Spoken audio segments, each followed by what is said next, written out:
জয় শ্রীরামের ধ্বনি দিয়ে মানে হত্যা করা হতো, এখন দেখা যাচ্ছে বাঙালিদেরকে হত্যা করা হচ্ছে, কি বলবে?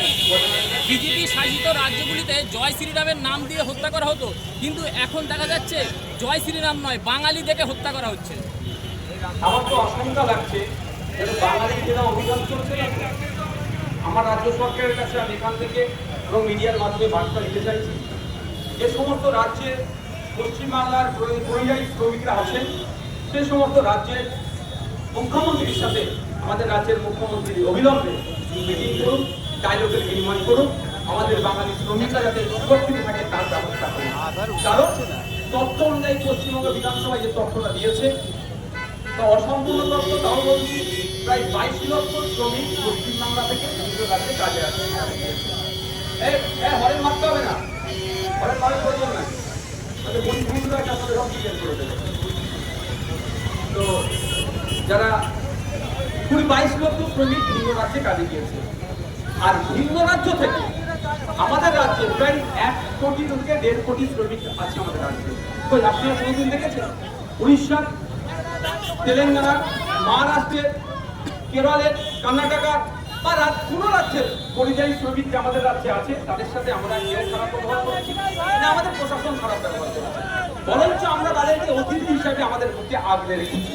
তো আমরা যেমন আমাদের রাজ্যের শ্রমিকদেরকে বুকে আগলে রেখেছি, ভিন্ন রাজ্য থেকে যারা এসেছে আমরা আগলে রেখেছি, আমাদের রাজ্যের শ্রমিকরা যারা ভিন্ন রাজ্যে আছে, এই ড্রাইভার সাহেব লাইসেন্স আছে? লাইসেন্স আছে?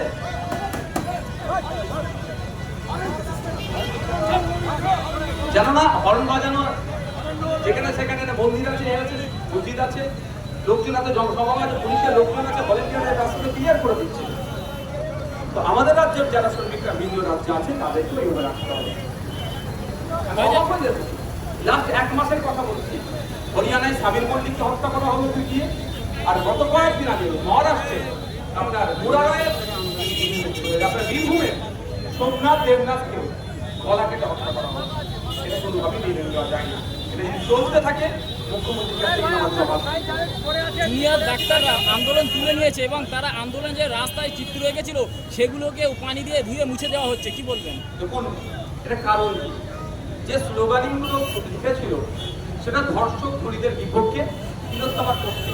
রাজ্য সরকার বলছে আমি ধর্ষক খুনিদের বিপক্ষে আর তিলোত্তমার পক্ষে, তাহলে কেন ওই পানি দিয়ে আলকাতরা দিয়ে মুছতে হচ্ছে? একটা আপনাদের কথা বলে যায়, সিবিআই যদি সঠিক তদন্ত করে আগামী দিনে দেখবেন এই ধর্ষণ খুনের সাথে যুক্ত আছে অনেকে বিদেশে চলে গেছে, তাদেরকে আবার ফিরিয়ে নিয়ে আসছে এই খুনের জন্য, সঠিকভাবে তদন্ত হয়। কারণ আমি আপনাদের দায়িত্ব নিয়ে বলছি, এই রাজ্য সরকারের এমন কিছু নেতা ক্যাতার ছেলেরা জড়িয়ে আছে ওই খুনের সাথে, সেই জন্য রাজ্য সরকার বিতস্তত হচ্ছে এবং বিভিন্ন ধরনের তথ্য গোপন করার চেষ্টা করেছে এবং তথ্যকে ধ্বংস করে দিয়েছে।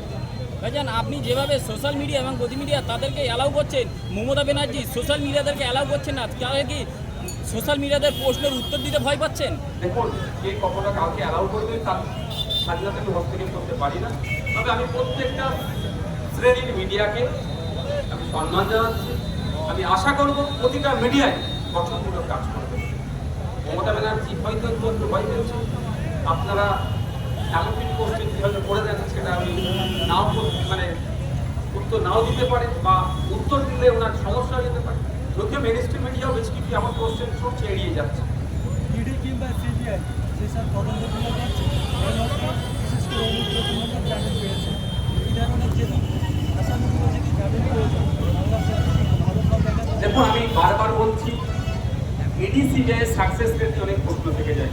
ইডি সিবিআই সাকসেস রেট 5% তো আমি আশা করবো ইডি সিবিআই কাজ সুনাম ফিরিয়ে নিয়ে আসুক, সাকসেস রেট 95-এ নিয়ে যাক অন্তত। Thank you.